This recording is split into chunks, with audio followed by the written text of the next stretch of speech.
Hello दोस्तों, नमस्कार। कैसे हैं? देखिए, मैं लाया हूँ सीमा हैदर का आज न्यू खुलासा करूँगा। मैं उसका खुलासा, उसके बारे में जानकारी सारे बताता ही रहता हूँ। लेकिन आज एक पत्रकार है, वो बहुत बड़े पत्रकार है और उसका ही समाचार मैं आज आपको सुनाऊँगा आगे वीडियो में। तो आप वीडियो में बने रहिए, वीडियो पूरा का पूरा देखिए। और मैं यही बताना चाह रहा हूँ कि ये सीमा हैदर का जो सच्चाई है, और ये 15 अगस्त का समय अभी चल रहा है, लेकिन इसके ऊपर में फैसला कोई नहीं आ रहा है। इसके बारे में अच्छाई, सच्चाई, बुराई सब कुछ बताता हूँ मैं। और आप लोग को क्या राय विचार है, कमेंट करके ज़रूर बताइएगा।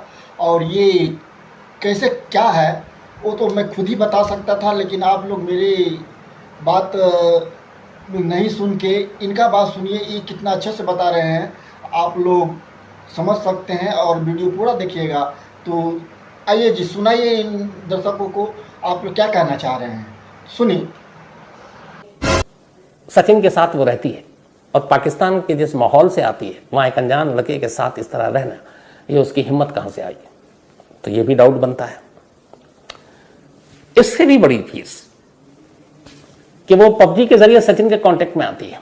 अब आप सभी लोगों ने सचिन को देखा होगा, हालांकि ये कहना ठीक नहीं है, मुनासिब नहीं है, लेकिन फिर भी अगर हम बात करते हैं इश्क मोहब्बत की और ये कि कोई इश्क में अंधा होकर इतना कि सरहद लांघ दे और सब कुछ घर बार बेच कर ऐसे ही कराची पहुंचे फिर इंडिया आए, तो सचिन दिखने में एक आम जैसा है। ये आप नहीं कहेंगे कि कोई अपने बॉलीवुड टाइप का, कोई हीरो टाइप का, कोई हैंडसम हो। चलिए दूसरा भी हटाइए कि बहुत अमीर हो, अच्छा खासा पैसा हो, उसकी फैमिली अच्छे मतलब मकाम पर हो, तो ये सारी चीज़ें भी नहीं है। तो एक ऐसे लड़के के लिए सीमा इतनी बड़ी कुर्बानी क्यों देगी? शक तो बनता है। आगे आइए, वो कराची से निकलकर शारजा जाती है, शारजा से काठमांडू और काठमांडू से भारत। उसे ये तो पता है जब ये इतना ट्रैवल कर रही है सब कुछ, कि किसी और देश में जाने के लिए वीज़ा की ज़रूरत पड़ती है। तो बिना वीज़ा के चोरी छुपे काठमांडू से भारत के रास्ते में दाखिल होना, ये काम लड़की का काम नहीं हो सकता। तो शक तो बनता है। इसके भी आगे आइए कि इश्क में कहते हैं इश्क अंधा होता है। 3 से 7 साल के दरमियान 4 बच्चे हैं, 4 बच्चों को लेकर आई। तो क्यों लाई? इसलिए कि अमूमन ऐसा होता है कि ताकि एजेंसियां शक न करें, पुलिस शक न करें। 4 बच्चों की एक माँ बैठी हुई है बस में, बॉर्डर पर है और जा रही है, तो चलो ये माँ है, 4 छोटे छोटे बच्चे हैं, ये कहाँ कुछ गलत करेगी। तो आपको एक सिंपैथी मिलती है। और आमतौर पर आप वैसे भी देखें तो हमारी जो अब तो थोड़े वक्त चीज़ें बदली हैं, वरना यह है कि अगर कोई लेडी है आपके साथ और बच्चा है तो आतंकवादी ने उसका भरपूर इस्तेमाल किया है। अगर वो बॉम्ब लेकर जा रहे हैं मान लीजिए स्कूटर पर, और पीछे में एक महिला बैठी हुई और उसके गोद में एक बच्चा है, तो आमतौर पर चेकिंग के दौरान उसकी तलाशी उतनी सख्ती से नहीं होती। क्यों? क्योंकि हम मान कर चलते हैं ये पारिवारिक लोग हैं, शरीफ लोग हैं, तो मिडिल क्लास लोग हैं, ये क्या करेंगे ये सब। तो 4 बच्चों को ढाल बनाकर लेकर आई, तो शक तो बनता है। अब आई तो आई, साथ में अपने पाकिस्तान के 2-2 आईडी कार्ड अपने अलावा लेकर आती है, एक अपने पिता का और एक अपने पति का। तो जब ट्रैवल कर रही तो उसको लेकर आने की क्या जरूरत है? और तो और एक वीडियो कैसेट भी लेकर आती है जिसमें एक शादी की तस्वीर है, तो भाई उसको तुम लेकर क्यों आ रहे हो? तो शक तो बनता है कि ये सारी चीज़ें क्या है, कहीं इसमें कोई कोड, इस वीडियो, इस शादी में कोई कोड मैसेज तो, इनक्रिप्टेड मैसेज तो नहीं छुपा है। तो ये भी हो सकता है। अपने और 4 बच्चों के पासपोर्ट भी लेकर आती है, तो ये भी है कि ये दिखाना कि देखो हम जेन्युइन हैं, इसलिए हमने छुपाया नहीं कुछ, और हम पाकिस्तानी हैं, ये बच्चे पाकिस्तानी और मेरे हैं, इसमें इसके मतलब सारा जेन्युइन है। तो एक गुमराह करने के लिए कि हम बिल्कुल पाक साफ हैं, ये सारी चीज़ें की। ये भी है कि 4 बच्चे उसके नहीं हैं, वो इसको कवर करने के लिए लाई है ताकि सिंपैथी जुटा सकेगी। कहीं पे भी कोई तलाशी हो, चेकिंग हो, तो देखे कोई भी पुलिस वाला या कहीं कि यार एक महिला है, 4 छोटे छोटे बच्चे हैं, वैसे ही परेशान हो, बेचारों को तो आप गोद में भी नहीं उठा सकते, और 3, 4, 5, 7 साल के बच्चे हैं, तो जाने दो। तो इसके बहाने में फिर आपकी बाकी तलाशी भी नहीं होती है।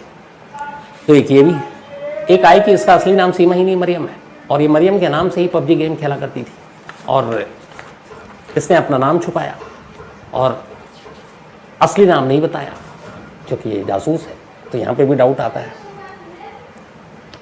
तो ये मोटा मोटी सारे फैक्ट्स हैं आपके सामने कि सीमा जासूस क्यों नहीं हो सकती। ये सारी चीज़ें शक पैदा करती हैं कि सीमा जासूस है। जो मैंने कहा कि आज आपको दोनों चीज़ें सामने रखेंगे और आप तय करेंगे।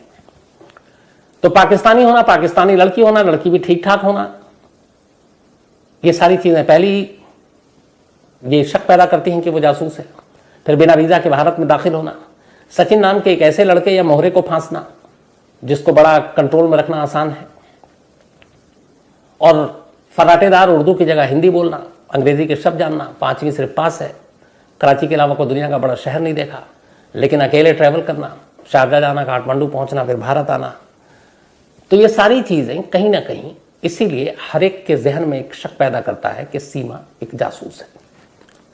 तो मैंने भी ये सारी चीज़ें आपके सामने रख दी, और ये सारी वो चीज़ें हैं जिसके बल पर मैं कह रहा हूं कि सीमा एक जासूस है। अब अदालत में 2 चीज़ें होती हैं।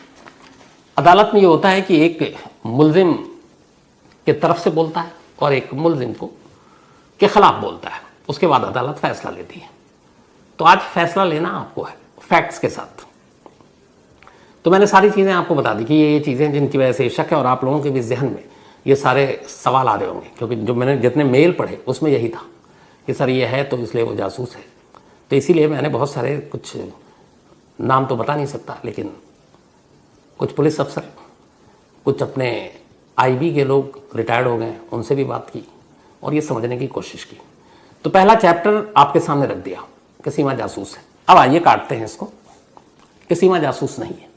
अब ये दूसरी पार्टी है जो कह रही है कि सीमा जासूस नहीं है। अब उसके लिए भी आपको सिर्फ कहने से काम नहीं चलेगा, आपको फैक्ट्स सामने रखने पड़ेंगे। तो जैसा मैंने पहला कहा कि वो पाकिस्तानी है, इसलिए शक बनता है जासूस है। अब वो जासूस नहीं है, इसको कैसे काटेंगे?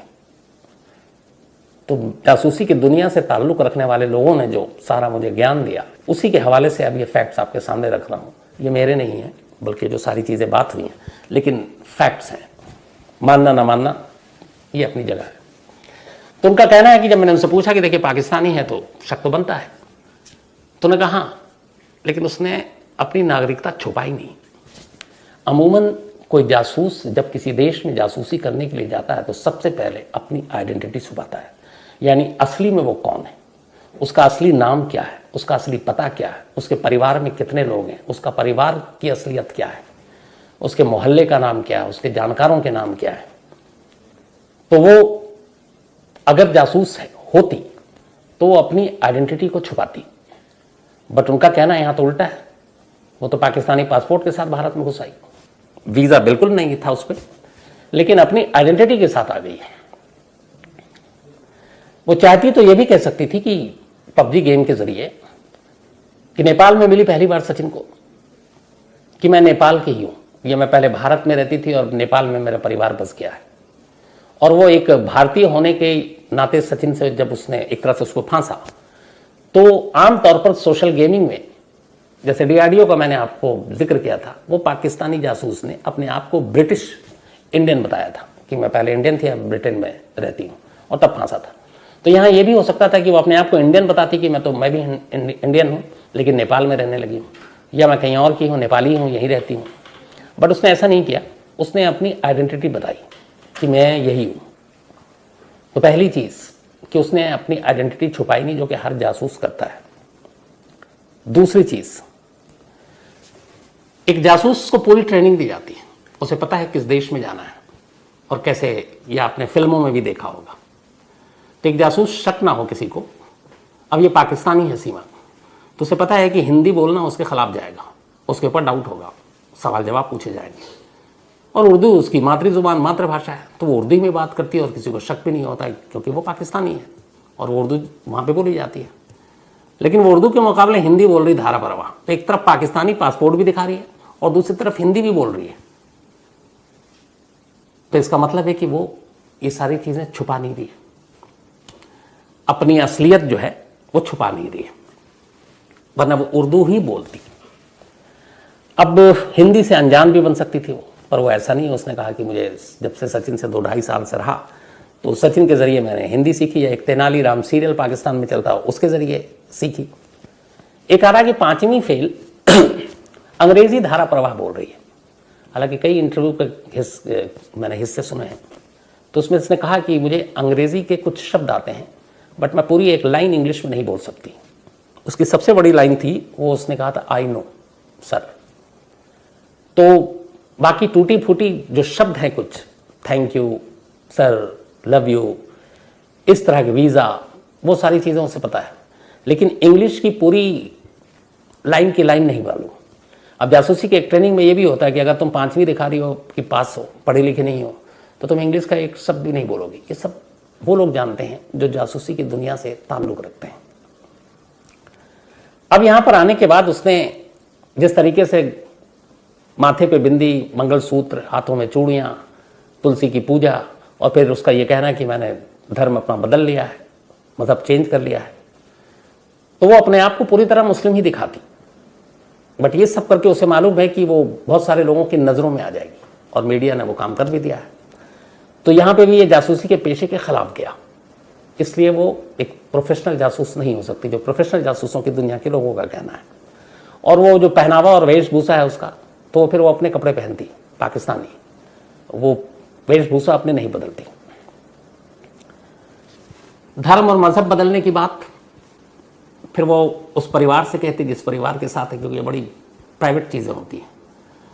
तो दर्जनों मीडिया चैनल या फिर सैकड़ों जो सोशल मीडिया के अलग अलग प्लेटफॉर्म हैं, उन पर बार बार ये बात नहीं उगलती। तीसरा, जो उसने नोएडा पुलिस को बयान दिया और इंटरव्यू में भी कहा था कि जब मैं पाकिस्तान से चली तो कैसे, एक सवाल है जो ये शक पैदा करता है कि वो जासूस हो सकती। एक गांव से निकली हुई कराची पहुंची लड़की को कैसे मालूम कि कराची से पहले यूएई जाना और काठमांडू फिर पहुंचना, काठमांडू के लिए पाकिस्तान से कोई डायरेक्ट फ्लाइट नहीं है। तो उसका कहना था कि ये सारी चीज़ें, ये जो सारी चीज़ें फैक्ट्स और रिकॉर्ड पर बता रहा हूँ, एक कराची के ट्रैवल एजेंट ने उसे दिया, और उस ट्रैवल एजेंट का नंबर और पता ये सारी हमारी पुलिस और एजेंसियों के पास है, इवन एटीएस के पास भी है। तो जिसने टिकट कराया था पहली बार मार्च में और दूसरी बार मई में इसी साल, एक इतने सारे पैसे कहाँ से लेकर आई? तो पाकिस्तान से भी मीडिया वहाँ की खबर नहीं कर रही है, लेकिन कुछ ऐसे हैं जैसे बीबीसी है, वर्ल्ड वाइड है, और बीबीसी उर्दू की पाकिस्तान में ठीक ठाक पहुँच है। तो बीबीसी उर्दू ने वहाँ से एक रिपोर्ट फाइल की, और वहाँ पे उसके जो पड़ोसी हैं, जो उसके लैंडलॉर्ड हैं, उन सब के बाइट भी हैं, इंटरव्यू भी है। और इसने यहाँ पे सीमा में अपने इंटरव्यू में कहा कि एक घर खरीदा था उसने, जो उसके शौहर ने पहले, गुलाम हैदर ने सऊदी अरब में नौकरी करते हुए जो पैसे भेजता था, तो उसने कहा था किराए के घर में एक छोटा सा घर खरीद लो। तो उसने वो घर खरीदा था, और उस घर को बेचने से उसके पास 5-6 लाख इंडियन करेंसी के हिसाब से आए थे। तो उसी से उसने ये ट्रैवल किया, जिसपे 2-2.5 लाख रुपए खर्च हुए। तीसरा, बिना वीजा के वो भारत में दाखिल हो गई, अभी गैर कानूनी है। तो बिना वीजा के जब आ रही है और 4 बच्चों को लेकर आ रही है, तो फिर साथ में पाकिस्तानी पासपोर्ट ढोकर क्यों ला रही है? उसको पाकिस्तानी पासपोर्ट को तो वहीं नेपाल में ही बर्बाद कर देना चाहिए, उसको सीधे सीधे बिना पासपोर्ट के दाखिल होना चाहिए, अगर उसको आइडेंटिटी छुपाना होता तो। एक ये हो गया। अब एक सवाल ये भी आ रहा है कि क्या ये चारों बच्चे इसके लिए ढाल हैं? जो मैंने शुरू में कहा कि ये जासूस है, ढाल है, और लोगों की सिंपैथी या पुलिस की आंखों में धूल झोंकने के लिए वो 4-4 बच्चे को ढोकर चल रही, और ये बच्चे उसके नहीं हैं। वैसे भी सीमा की उम्र को आप देखिए तो वैसे ही लगता है। तो ये चारों बच्चे हैं कि नहीं है, ये कैसे पता चलेगा? तो इसके 3-4 सबूत हैं। पहला, सऊदी अरब में गुलाम हैदर ने एक वीडियो जारी किया जब सीमा के नोएडा में गिरफ्तारी की खबर आई, और उसे पहली बार पता चला 1.5 महीने बाद, जो 1.5 महीने से अपनी बीवी को ढूंढ रहा था, कि वीडियो पे भी देखा उसने, सोशल मीडिया पे देखा कि सीमा और उसके चारों बच्चे तो यहाँ नोएडा में पुलिस के शिकंजे में हैं। तब उसने कहा कि मेरी बीवी और मेरे चारों बच्चों को वहाँ लौटा दिया जाए। तो इसका मतलब है कि वो 4 बच्चे जो उसने कहा, और सीमा के पास 4 बच्चे, ये स्टेटमेंट एक है। दूसरा, जो पाकिस्तान में जिस घर में किराए पर रहती थी, उसके मकान मालिक ने कहा कि इतने तारीख को वो अपने चारों बच्चों को लेकर गाँव कहकर गई थी। तीसरा, मलेर कैंट पुलिस स्टेशन में कराची के एक FIR दर्ज है, उस FIR की कॉपी मैंने आपको दिखाई, उसका पूरा टेक्स्ट। जब गुलाम हैदर के पिता ने वहाँ पर अपनी बहू और 4 बच्चों, 4 पोतों पोतियों की गुमशुदगी की रिपोर्ट लिखाई थी, बाकायदा उसमें भी उन चारों के नाम दर्ज हैं। तो ये 3 ऐसे सबूत हैं अलग अलग, जिससे ये है कि बच्चे ढाल या कवर नहीं, बल्कि उसके अपने बच्चे हैं। ये हो गई। अब अपने साथ पहली शादी के जो वीडियो थे वो लेकर क्यों आई? 3 जो उसके कार्ड हैं, उसके पति के और उसके पिता के। तो हो सकता है कि शायद, जो दूसरी तरफ की बात कर रहा हूं इस वक्त में, जासूस वाली तो बता चुका हूं, कि उसको यहाँ पे ये हो कि कल को पूछा जाए कि भैया तुम्हारी पूरी असली पहचान क्या है, तो ये रही, ये मेरी पहले शादी हुई थी 2014 में, ये सारी चीज़ें थी, तो उसके सबूत है, इसलिए लेकर आई। पबजी गेम पर उसने अपना नाम बताने की बजाय मरियम खान क्यों रखा, तो इसके ऊपर जो नोएडा पुलिस को उसने अपनी दलील दी और सफाई दी। उसने कहा कि पाकिस्तान में खासतौर पर जिस कबीले में वो रहती है, वहाँ सोशल मीडिया पर या फेसबुक पर बाकी चीज़ों पे लोग जो आईडी बनाते हैं अपने असली नाम से नहीं बनाते हैं, तो उसने भी मरियम खान के नाम से बनाया था। और सचिन को यह नाम शुरू में पता था, लेकिन फिर जब दोनों मोबाइल पर और व्हाट्सअप चैट पर सब कुछ आ गए, तब उसने बताया कि मेरा नाम ये है और सीमा है। और जब ये नेपाल, उसमें पाकिस्तानी में उसने शुरू से बताया, जब नेपाल में मिले तब भी वो पाकिस्तानी ये मालूम था, और सचिन को भी पता था ये बात, तो उसने छुपाई नहीं। ये सारी चीज़ें हो गई। अब वो जासूस नहीं है, इसका एक और सबूत क्या हो सकता है, वो ये है कि 3 मई को नोएडा पुलिस ने सीमा, सचिन और उसके पिता को हिरासत में लिया था पूछताछ की। फिर सीमा और सचिन को गिरफ्तार कर लिया। इसके बाद इनको कोर्ट में पेश किया गया, कोर्ट ने इनको जेल भेज दिया। जेल जाने के बाद ये 3 दिन तक जेल में रहे और 7 जुलाई को जेवर कोर्ट ने जमानत दे दी। और उस जमानत का नोएडा पुलिस ने विरोध भी नहीं किया, और उसकी वजह यही थी कि जो उन्होंने इंट्रोगेशन किया उसमें जो उसके जितने भी बयान थे वो सारी चीज़ें उन्होंने फैक्ट्स सही पाई, और इसीलिए ये मानते हुए कि एक स्पाई नहीं, एक इश्क की मारी है, जमानत का विरोध नहीं किया और वो बाहर आ गई। तो इसलिए ये नोएडा पुलिस की जो शुरुआती जांच है सबसे अहम इस मामले में, तो ये भी उसके मतलब एक तरफ इशारा करती है कि मामला क्या है। अब आइए सबसे लास्ट और इंपॉर्टेंट चीज। बहुत सारी फिल्में आप लोगों ने देखी होगी, जासूसी नावल पढ़े होंगे, बहुत सारे किस्से पढ़े होंगे, मैंने भी देखे हैं, शौक है मेरा। तो जिन आईवी के एक अफसर से मैं बात कर रहा था पुराने, उन्होंने एक लाइन बोली थी, वो उस वक्त से ही दिमाग में बैठ गई थी। मैंने नोट वैसे करता नहीं। उन्होंने 2 चीज़ कही, वो आपसे शेयर करता हूँ। उन्होंने पहली चीज़ कही कि एक जासूस कहीं भी जासूसी करने के लिए जाता है ना, तो बेहद खामोशी के साथ, मतलब उसके अलावा और किसी को इसकी आहट तक सुनाई ना दे। मैंने उनसे पूछा कि सीमा जासूस है, तो उसके जवाब में ये लाइन कही। लेकिन इसके ऊपर में फैसला कोई नहीं आ रहा है, इसके बारे में अच्छाई सच्चाई बुराई सब कुछ बताता हूं मैं। और आप लोग को क्या राय विचार है कमेंट करके ज़रूर बताइएगा। और ये कैसे क्या है वो तो मैं खुद ही बता सकता था, लेकिन आप